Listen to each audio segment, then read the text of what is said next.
आपका नाम? हमारा नाम गुरमीत सिंह है। गुरमीत सिंह जी, ये बताइए आप कौन सी ग्राम पंचायत में रहते हैं? हम जी नरसुआ बहरपुरा। अच्छा, भैरपुर में। तो यहाँ पर डॉक्टर रफ़ीक साहब जो चुनाव लड़ रहे हैं, तो यहाँ गांव में इनका क्या माहौल है? इनके चुनाव का माहौल अच्छा है, इसलिए अब इनकी सपोर्ट में आए हैं। आप इनकी सपोर्ट में आए हाँ हैं? जी। इनको सभी वर्गों, सभी हाँ धर्मों, जी। सभी जातियों का? हाँ जी, हर जाति का इनके लिए सपोर्ट अच्छा है। क्या नाम है आपका? नहीं। नईम साहब, ये बताइए आप कहाँ रहते हैं? कस्बा शीशगढ़। शीशगढ़ रहते हैं। जी। तो इस ग्राम पंचायत में आप क्यों आए हैं? आए क्या, ये डॉक्टर साहब सिद्दीकी साहब अपने भाई हैं, अच्छे बंदे हैं ये, इनके सिलसिले में आए हैं सहयोग देने के लिए गांव में, गांव वासियों को कि इनको सपोर्ट करें। अतीक अहमद। अतीक साहब, आप कहाँ रहते हैं? कस्बा शीशगढ़। शीशगढ़ से आप इस ग्राम पंचायत में आए हैं, क्यों आए हैं? ये डॉक्टर साहब के लिए आए, अच्छे ईमानदार प्रत्याशी हैं, पढ़े लिखे हैं, इसके लिए इनका सपोर्ट करने आए हैं।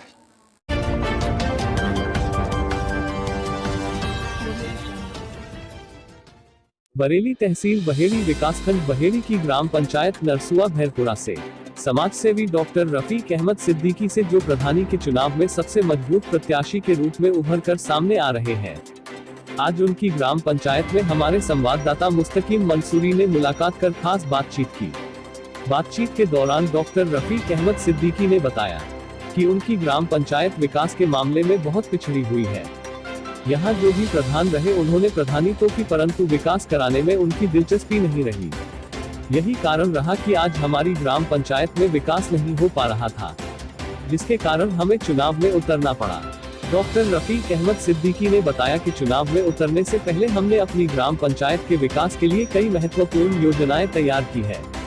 इन योजनाओं के अंतर्गत हम जो कार्य कराएंगे, उसी के आधार पर हमारी ग्राम पंचायत को आदर्श ग्राम पंचायत का दर्जा मिलेगा, जो हमारा सपना है। डॉक्टर रफीक अहमद सिद्दीकी ने बताया कि हमने चुनाव मैदान में आने से पहले जो योजनाएं तैयार की है, उसमें शिक्षा को बढ़ावा देने के लिए हमारी योजना जूनियर हाई स्कूल से लेकर हाई स्कूल तक शिक्षा का प्रबंध करना है, जिसके लिए हम अपने क्षेत्रीय विधायक और सांसद से सहयोग लेकर शिक्षा का स्तर बेहतर करने का कार्य करेंगे। इसके अलावा क्षेत्रीय जनता को स्वास्थ्य सेवाएं अपनी ग्राम पंचायत में ग्राम वासियों को दिलाने के लिए हमारी योजना अपनी ग्राम पंचायत में एक उच्च स्वास्थ्य केंद्र की स्थापना करना हमारी योजना में शामिल है। इसके अलावा स्वच्छ जल योजना के अंतर्गत अपने ग्राम वासियों को पीने के साफ पानी के लिए मिनी वाटर टैंकों व समरसेबल द्वारा जनता को स्वच्छ पानी उपलब्ध कराना हमारी योजना में शामिल है। इसके अलावा अपनी ग्राम पंचायत की जनता के लिए एक बारात घर का निर्माण स्थानीय सांसद और विधायक के सहयोग से कराकर ग्राम वासियों को निःशुल्क सेवा उपलब्ध कराना हमारी योजना का हिस्सा है। इसके अलावा बिजली व्यवस्था को बेहतर बनाने के लिए जर्जर तारों की जगह केबल वंच पड़वाना, छोटे ट्रांसफार्मर की जगह बड़े ट्रांसफार्मर लगवाने के साथ ही अपनी ग्राम पंचायत में ट्राली ट्रांसफार्मर की व्यवस्था करना हमारी योजना का खास हिस्सा है। इसके अलावा अपनी ग्राम पंचायत में स्थित कब्रिस्तान की चारदीवारी उसका सौंदर्यकरण के साथ ही बिजली और पानी की व्यवस्था कराना भी हमारी योजना में शामिल है। इसके अलावा अपनी ग्राम पंचायत में स्थित शमशान भूमि का सौंदर्यकरण, उसकी चारदीवारी, बिजली और पानी की व्यवस्था के साथ ही शमशान तक जाने वाले मार्ग के निर्माण के साथ ही एक 10वां स्थल का निर्माण कराना हमारी हौज योजना में शामिल है। इसके अलावा हमारी योजना अपनी ग्राम पंचायत के जर्जर खरंजों की जगह सीसी रोड पड़वाना, नई आबादी में खरंजों और नालियों के निर्माण के साथ ही बिजली के खंभे लगवाकर स्ट्रीट लाइट की व्यवस्था करवाना हमारी महत्वपूर्ण योजना में शामिल है। इस संबंध में डॉक्टर रफीक अहमद सिद्दीकी ने हमारे संवाददाता मुस्तकीम मंसूरी को बताया कि हमारा सपना अपनी ग्राम पंचायत नरसुआ भैरपुरा को आदर्श ग्राम पंचायत का दर्जा दिलाने के लिए हमारी योजना के अनुसार सभी आवश्यक है। आइए देखते हैं डॉक्टर रफीक अहमद सिद्दीकी ने क्या कहा।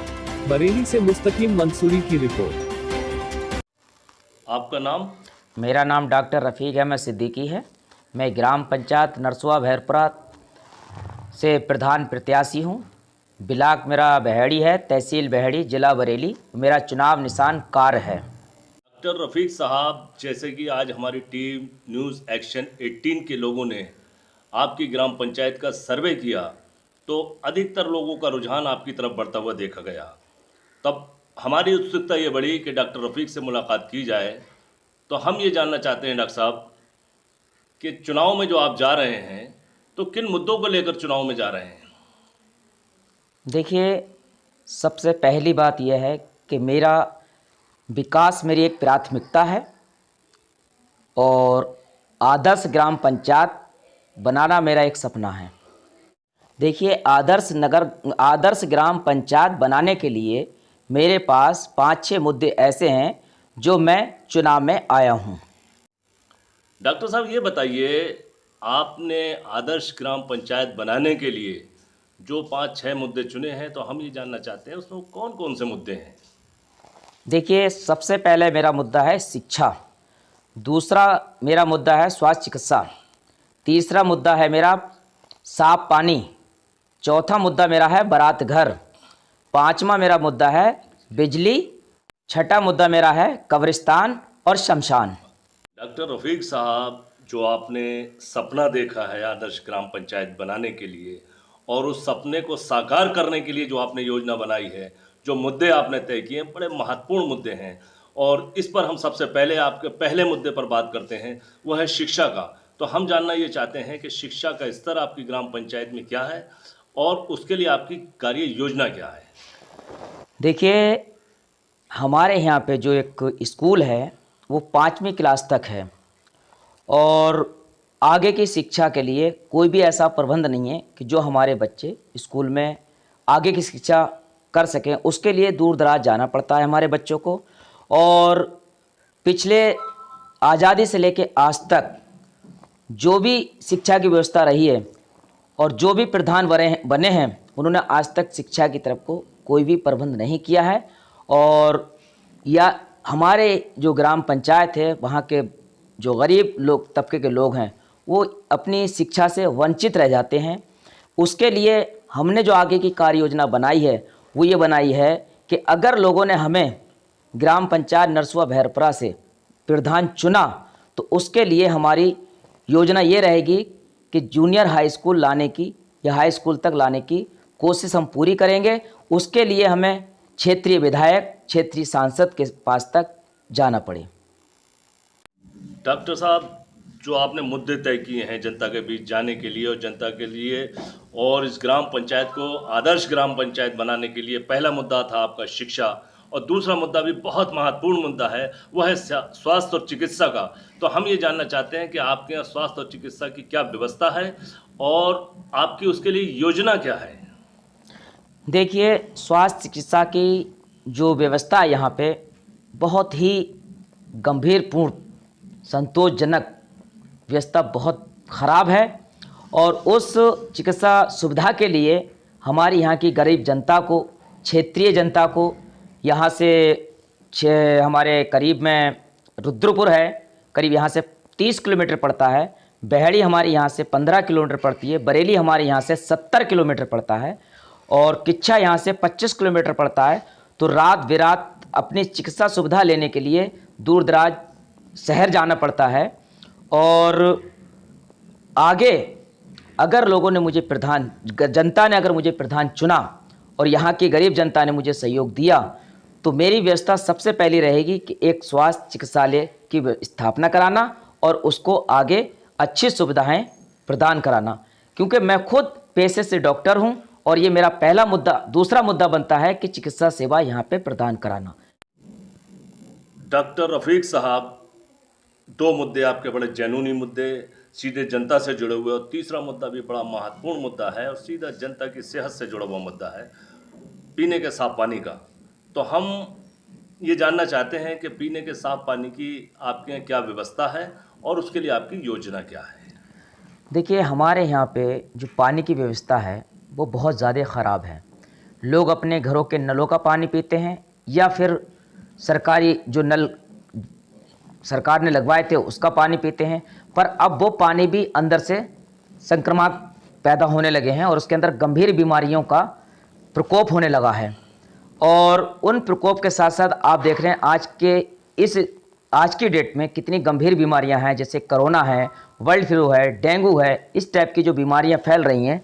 उसके लिए आगे जो मैंने योजना बनाई है, अगर जनता ने मुझे प्रधान चुना तो मैं अपना जो मेरी कार्य योजना है वो यह है कि मिनी वाटर टैंक लगवाने का मैं काम करूंगा और जगह जगह मिनी वाटर टैंक लगवा के लोगों को स्वस्थ पानी की व्यवस्था प्रदान कराऊंगा। ये मेरा तीसरा मुद्दा है। डॉक्टर रफ़ीक साहब, आपने एक एक मुद्दा जनता की ज़रूरतों को ध्यान में रखते हुए चुना है, और ये चौथा मुद्दा जो है वो है आपका बारात घर का। और बारात घर जो है वो जनता की ख़ास ज़रूरत है, और सरकारी बारात घर तो बड़ी महत्वपूर्ण ज़रूरत है जनता की। तो हम ये जानना चाहते हैं कि आपकी ग्राम पंचायत में बारात घर की क्या व्यवस्था है और उसके लिए आपकी योजना क्या है? देखिए, इसके लिए हमारी जो योजना है, चौथी हमारी योजना यह है कि पहले तो गरीब लोग सरकारी स्कूलों में अपने बारातों मेहमानों को बैठा दिया करते थे। अब सरकार ने उस पर बैन लगा दिया है, और अब सरकारी जो भी जगह है उसमें अपने बाराती या अपने मेहमान नहीं बिठा सकते। तो अब इस वक्त हमें एक बारात घर की सख्त ज़रूरत है। अगर जनता ने हमें प्रधान चुना तो उसके लिए सबसे पहला चौथा मुद्दा हमारा ये होगा कि हम बारात घर बनवाएं, और उस बारात घर में जो क्षेत्रीय विधायक और क्षेत्रीय सांसद से हम उसको सहयोग लेंगे, और सहयोग के साथ साथ जो भी उसके अंदर बारात को यूज़ कराएगा या अपनी बारात को वहाँ बिठा लेगा, उसका निःशुल्क चार्ज होगा। जो सरकार की तरफ से चार्ज निःशुल्क होगा, वही ग्राम प्रधान की तरफ से निःशुल्क चार्ज होगा। डॉक्टर रफ़ीक साहब, आपके मुद्दे बड़े चुनिंदा जनता से जुड़े हुए मुद्दे हैं, और छठा मुद्दा आपका ज्वाइंट मुद्दा है शमशान और कब्रिस्तान का। तो हम पहले कब्रिस्तान की बात करते हैं। तो हम ये जानना चाहते हैं कि आपके यहाँ जो कब्रिस्तान है उसकी क्या स्थिति है? देखिए, हमारे यहाँ की जो कब्रिस्तान की स्थिति है बहुत ज़्यादा जर्जर है, और ना ही वहाँ पे कोई पानी की व्यवस्था है, ना ही वहाँ कोई बिजली की व्यवस्था है। अगर रात अगर कोई मैयत हो जाती है तो घरों में से जाके पानी लेके उन लोगों के हाथ धुलवाना पड़ते हैं, और मोबाइल टॉर्च से जला के मैयत को दफनाना पड़ता है। तो पहले अगर हमें जनता ने प्रधान अगर चुना तो सबसे पांचवा मुद्दा मेरा ये रहेगा कि कब्रिस्तान की बाउंड्री कराना, उसका सौंदर्यीकरण कराना, और लाइट की व्यवस्था कराना, सफाई सुथराई कराना, ये मेरा, और पानी की व्यवस्था वहाँ कराना। रफ़ीक साहब, जो आपका छठा मुद्दा था, ज्वाइंट मुद्दा था कब्रिस्तान और शमशान का, तो कब्रिस्तान के लिए तो आपने अपनी रणनीति बता दी। अब हम आपसे ये जानना चाहते हैं कि जो आपके यहाँ ग्राम पंचायत में शमशान भूमि है उसकी स्थिति क्या है और उसके लिए आपकी योजना क्या है? देखिए, शमशान भूमि की जहाँ बात कर रहे हैं, शमशान घाट की जब बात कर रहे हैं, तो उसकी स्थिति हमारे यहाँ कब्रिस्तान से ज़्यादा गंभीर है। उस पे शमशान घाट पे जाने का रास्ता ही नहीं है, और लोगों को पानी उतर के जाना पड़ता है, और इतनी जर्जर हालत है उसकी शमशान भूमि की कि कुछ कह नहीं सकते। अगर जनता ने हमें प्रधान चुना तो हमारी जो रणनीति है वो ये रणनीति है कि शमशान घाट को सौंदर्यीकरण बनाना, शमशान घाट की बाउंड्री कराना, और अहम मुद्दा जो शमशान घाट का है वो है 10वां स्थान, उसका निर्माण कराना।